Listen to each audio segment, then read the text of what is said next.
This is Hayden Lermont from SHC TV. Today I'm very lucky to be joined by Khalil Coe after an impressive victory over the weekend at MSG, defeating Buneet Bisla in the seventh round via TKO. So how are you doing today, mate?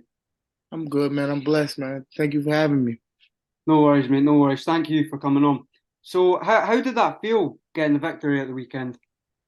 Um, it felt good, I knew I was going in there with a tough opponent, as a first step up, and I wasn't sure how I was going to get the victory, but I was determined that I would.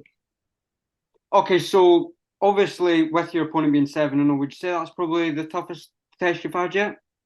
Definitely, definitely, with every fight, they're getting better and better. So yeah, definitely. That so far he's been the top.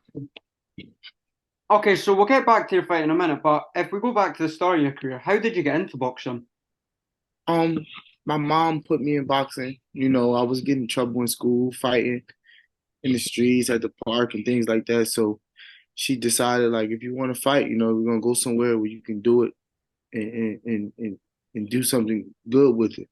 So she took me to the boxing gym. Okay, so what was your amateur career like? My amateur career, I didn't start competing until I was about 18. Actually, I have 34 amateur fights total. And yeah, like I made the national team my first try. Um, and I had like what 9 fights maybe.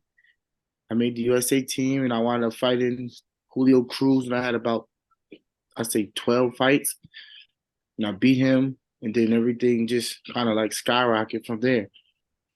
Okay, so then obviously turning pro and then signing with Matchroom. How did that feel? It was great because you know Matchroom being one of the new and top promotional teams, it was like I wasn't expecting it. You never know who's looking at you, who's keeping their eye on you. So when I got the call that Eddie was interested in me, it was great.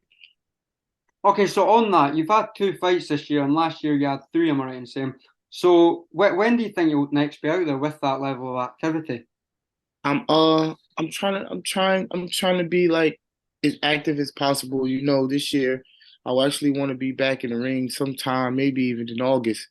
You know, um, and just keep building and growing from there. Do you have any names that could potentially be there in August? Not right now. We just been going with whoever steps up to the plate at the moment. It's kind of hard to even get a fight. You know, um, we go through multiple opponents. Guys like to pull out and cancel at the last minute. At the last camp, we went through 3 guys before we found someone who would actually fight me. You get what I'm saying? So that's kind of the things we've been dealing with. So Yeah, so what would you say your dream fight would be if you could pick a fight? What do you think that would be? What name? And yeah. I would say whoever's at the top. For me, like at the moment, it's like I want the belt. You see what I'm saying? So my dream fight is me fighting for the strap. So whoever has the strap and is in my way, that's the dream fight. Yeah, because obviously being a light heavyweight, there's a very big fight coming up in August between Callum Smith and Arthur Beterbiev. So how Mhm. do you see that one going? Who do you think will win that? I see Callum Smith probably taking like the beginning of the fight, you know, but I don't see I see a stoppage, you know, um probably seventh, eighth round, Beterbiev I think he's gonna get him out of there. Do you think you'll have your eyes on potentially one of those two names sometime down the line? Definitely. I actually just ran into Beterbiev, his coach, in New York right after the fight, and that's one of the things we were talking about. Like one day we're gonna make that happen. They called me out. He was wanting to know if I could even come out there for sparring with him for the Callum Smith fight. So some things we're considering. What would you say your end goal in boxing would be? Because you're only 26 at the moment, so the sky's really the limit. What would you say your end goal would be? My end goal, I wanna first I wanna become a household name.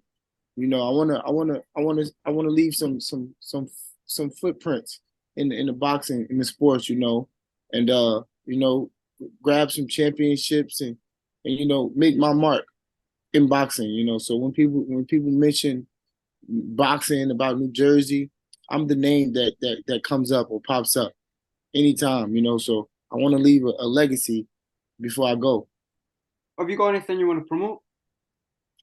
Me, man, you know, you guys go follow me on Instagram at Khalil Coe underscore. Yeah, man, just stay, just follow my journey and and watch me grow.